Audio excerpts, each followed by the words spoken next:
Mon père, quand j'étais enfant, lorsque nous étions à la campagne, chez mes grands-parents, ils avaient une maison dans la campagne bien française. Ça rappelait un peu le poème de Rimbaud. Et donc mon père avait commencé à me dessiner une espèce de jardin intérieur entouré de murs. Ça aurait pu être le jardin d'un château fort. Et il disait qu'on était bien protégé des mauvaises choses de l'extérieur. Et ce jardin était donc quelque chose de merveilleux.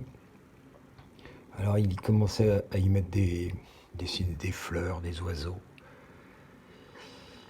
Et ce jardin, ce dessin, il l'a jamais fini. Il m'a laissé avec cette feuille et puis il a été faire autre chose. Et je me souviens devant cette feuille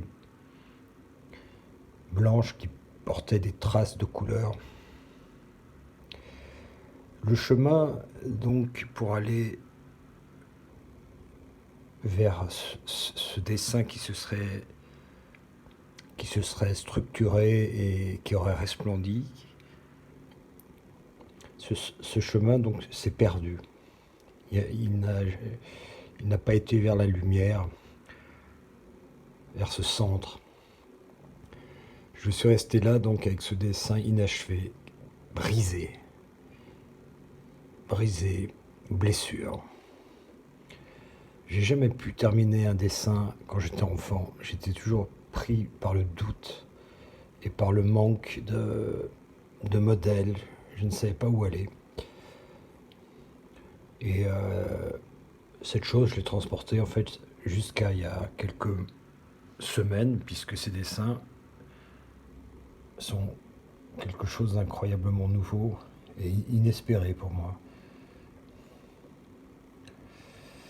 C'est pour ça que les grandes toiles tournées, instinctivement, j'avais mis un processus de création où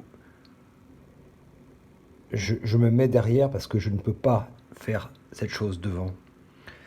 Et en faisant la chose derrière, c'est comme si je déverrouillais une impossibilité. Et puis alors, il y avait aussi cette roseraie, la roseraie du parc de la Tête d'Or. C'était un lieu étonnant parce que comme j'étais attiré par cet endroit, bien sûr, ma mère nous interdisait d'y aller et disait que ça n'avait aucun intérêt, on n'avait rien à y faire. Moi, je l'avais donc chargé, parce que je le voyais de loin, d'une magie incroyable.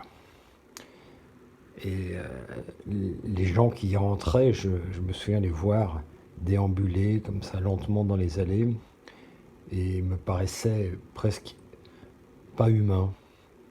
Pas humains parce qu'ils rentraient dans une zone qui n'était plus terrestre, qui faisait partie d'un au-delà du rêve. Et alors ce jardin aussi, cet Éden, j'en ai ça un Éden, j'essaie de représenter cette chose.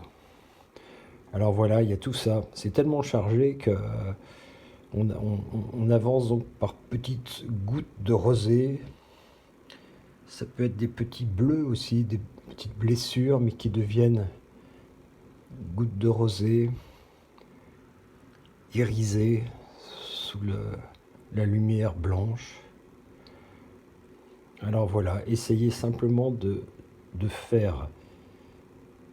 représenter cette lumière qui descend du ciel en tournoyant en volutes blanches et qui inonde qui ouvre la roseraie, qui ouvre toutes ces teintes, toutes ces fleurs, en fait toutes ces roses et leurs parfums.